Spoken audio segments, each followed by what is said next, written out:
NEET 2026 में बहुत कम time बचा और बहुत सारे बच्चे मुझे कंटिन्यूसली मैसेज कर रहे हैं, सर आप सिर्फ इंपॉर्टेंट टॉपिक बता दो, उस क्वेश्चन को बता दो, सिर्फ हम वो पढ़ लें। बिकॉज अभी आपके पास इतना टाइम नहीं है कि आप पूरी चीज़ें पढ़ सको, पूरा चैप्टर रिवाइज कर सको। तो जो 25 मोस्ट इंपॉर्टेंट रिपीटेड क्वेश्चन हैं किस टॉपिक से आते हैं, बस वो कर जाओ और कुछ मत करो इस टाइम पे। यही आपके लिए बहुत इंपॉर्टेंट और बहुत इंपॉर्टेंट वीडियो होने वाली है। So hello, my self Pathan Farman Khan, final year MBBS student from GMC वनपर्ती Telangana. So guys, बहुत इंपॉर्टेंट वीडियो होने वाला आप सबके लिए। बिल्कुल पेन पेपर लेके बैठ जाओ, जो मैं क्वेश्चन बता रहा हूँ वो जरूर करके चले जाना। आपको मैं कह रहा हूँ कि 25 में से 22 क्वेश्चन आपको मिलेंगे नीट 2026 के अंदर एज इट इज, जिसमें PYQs भी रिपीट हो सकते हैं। तो ये वीडियो बहुत इंपॉर्टेंट होने वाला है। If you are new to the channel, please subscribe to my channel and follow me on Instagram for more updates. तो ये क्वेश्चन हर साल आते हैं, तो बिना टाइम वेस्ट करे अपन बिल्कुल पॉइंट पे चलते हैं। सबसे पहले मॉडर्न फिजिक्स।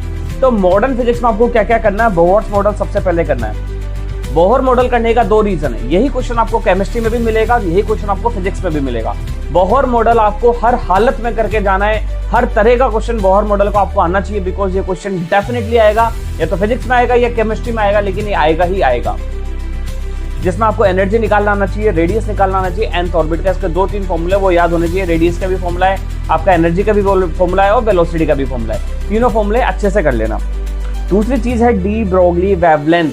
ये क्वेश्चन आता ही आता है, मॉडर्न फिजिक्स से क्वेश्चन आता है, तो डी ब्रोगली वेवलेंथ से क्वेश्चन आता ही आता है, इसको जरूर करके जाना है।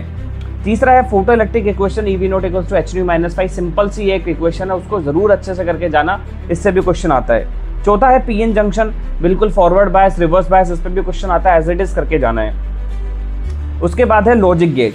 जितने भी मैंने क्वेश्चन बताए, आप मान के चलो इन 6 के 6 टॉपिक से क्वेश्चन आएगा आपके नीट 2026 में। अगर वो क्वेश्चन मॉडर्न फिजिक्स से आता है तो इन क्वेश्चन को छोड़ने की कोई पॉसिबिलिटी नहीं होनी चाहिए। बिल्कुल जी जान लगा के इनको कंप्लीट कर देना है। नाउ ऑप्टिक्स के अंदर अपन बात करते हैं। ऑप्टिक्स के अंदर क्या क्या करना है। ऑप्टिक्स 2 है, आपकी रे ऑप्टिक्स भी है और आपकी वेव ऑप्टिक्स भी। मैं दोनों एक साथ बता रहा हूँ क्या क्या आता है। सबसे पहले young double slit experiment by DSE, ये कर जाना। लैम्डा वैम्डा पूछता है इसके अंदर और ज्यादा कुछ पूछता नहीं है, सिंपल सा एक फॉर्मूला है, वो जरूर करके जाना है। दूसरा लेंस फॉर्मूला। लेंस फॉर्मूला आपको बिल्कुल याद होना चाहिए। μ - 1 1/r1 - 1/r2 +- कॉन्केव लेंस के लिए लेंस फॉर्मूला आपको बिल्कुल क्लियर होना चाहिए। माइनस प्लस का आपको ध्यान रखना है, कॉन्केव है तो नेगेटिव है, कॉन्वेक्स है तो पॉजिटिव है, अगेंस्ट है, बैक ऑफ द मिरर है, फोकल लेंथ कहाँ है, नेगेटिव में लेनी है, पॉजिटिव में लेनी है। वो सब चीजें अगर आपकी क्लियर है माइनस प्लस की, तो गलत होने का चांसेस ही नहीं है।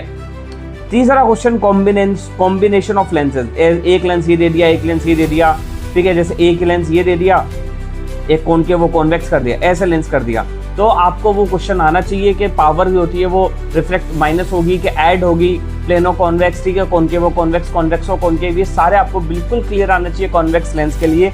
अगर आपको ऑप्टिक्स में क्वेश्चन आएगा तो यहीं से आएगा। चौथा है मिरर फॉर्मूला। लेंस फॉर्मूला जैसे है वैसे ही मिरर फॉर्मूला है, यहीं से क्वेश्चन आने वाला है और कहीं से क्वेश्चन नहीं जाएगा।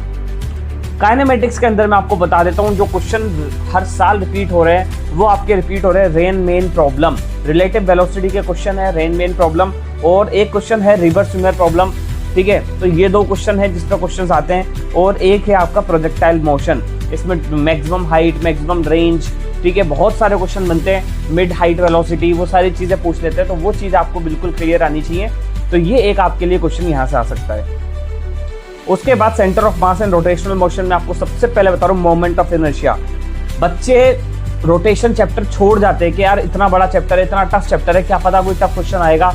और क्वेश्चन आता है सिंपल मोमेंट ऑफ इनर्शिया का, mr²/2 mr², mr²/4, इतना सिंपल क्वेश्चन आता है। आपको सिलेंडर दे देगा और आपसे बोलेगा चलो मोमेंट ऑफ इनर्शिया आप यहाँ एक्सिस पे बता दो, आप मिडल में बता दो, आप ऐसे बता दो, हॉरिजॉन्टल बता दो। इतने सिंपल क्वेश्चन आ जाते हैं और बच्चे इस चैप्टर को छोड़ देते हैं और रोते हैं लास्ट में कि यार काश मैं पढ़ लेता, मोमेंट ऑफ इनर्शिया ही पढ़ के चला जाता, क्या पता रोज क्वेश्चन आ जाए, क्योंकि अपन को थोड़ी पता क्वेश्चन कहाँ से आएगा। तो ये क्वेश्चन करके जाने हैं। इन इलास्टिक और इलास्टिक कोलिजन आपको पता होना चाहिए। वैसे ये आदि 2 बॉल्स जा रही हैं v स्पीड से, लेकिन इनके बीच में कोलिजन हुआ तो टोटल काइनेटिक एनर्जी कितनी चेंज होगी, इस पे क्वेश्चन आता है। सिंपल सा एक फॉर्मूला है, वो अच्छे से करके चले जाना।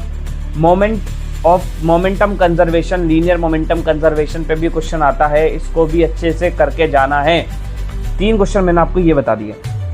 नेक्स्ट टॉपिक है करंट इलेक्ट्रिसिटी। ओम्स लॉ बिल्कुल आपको आता होगा। ड्रिफ्ट वेलोसिटी VD से बहुत सारी चीज होती है।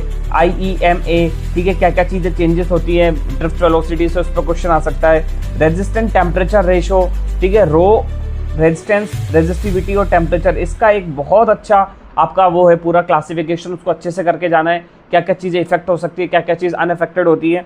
इसके बाद मेजरिंग इंस्ट्रूमेंट, मीटर ब्रिज है, गैल्वेनोमीटर टू वोल्टमीटर है, वोल्टमीटर टू अमीटर है, इनको अच्छे से करके चले जाना, इतना ही आएगा, इसके अलावा कुछ टॉपिक मत पढ़ना। ग्रेविटेशन के अंदर मैं बता देता हूँ वेरिएशन इन जी के अंदर क्या वेरिएशन होते हैं, और एनर्जी, वेलोसिटी, ऊपर जाते तो जी में क्या इफेक्ट आता है, नीचे जाते तो जी में कितना इफेक्ट आता है। इसी पे क्वेश्चन हर साल आया है। नीट 2022 में जब मैंने एग्जाम दिया था तो यही क्वेश्चन रिपीट हुआ था। थर्मोडायनेमिक्स के अंदर बहुत सारे बच्चे डरते हैं, मैं आपको सिंपल बता रहा हूँ, आइडियल गैस इक्वेशन कर जाओ, सिंपल ग्राफ पूछ लेते हैं, एडियाबेटिक वाला भी, RMS speed, processes, adiabatic, isobaric, isothermal, ये सारी प्रोसेसेस आपको अच्छे से आनी चाहिए। और थर्मोडायनेमिक के laws, first law of thermodynamics, second law of thermodynamics, इनसे क्वेश्चन आ जाता है। तो बस ये छोटी छोटी चीज़ें इनको कर जाओ और कुछ मत पढ़ो, इतना हाई चैप्टर्स, हाई टॉपिक्स नहीं पढ़ने, उन सबको छोड़ दो, लेकिन इतना तो करके जाओ। अगर आप बिल्कुल ही नहीं पढ़े, उन सारे बच्चों के लिए जिन्होंने अभी कंफ्यूज हैं क्या पढ़ें क्या नहीं पढ़े, उन सब के लिए ये वीडियो है। तो आई hope this video will definitely helps you. मैंने सारी इंपॉर्टेंट बता दी हैं, आई होप आपने लिख लिए होंगे और इन क्वेश्चंस को जरूर करके जाना है। And those student who need any help और query you can personally contact on my instagram handle @medicopathan और my telegram channel, link is in the description. I will connect you and I will guide you. I hope this video definitely helps you. All the best.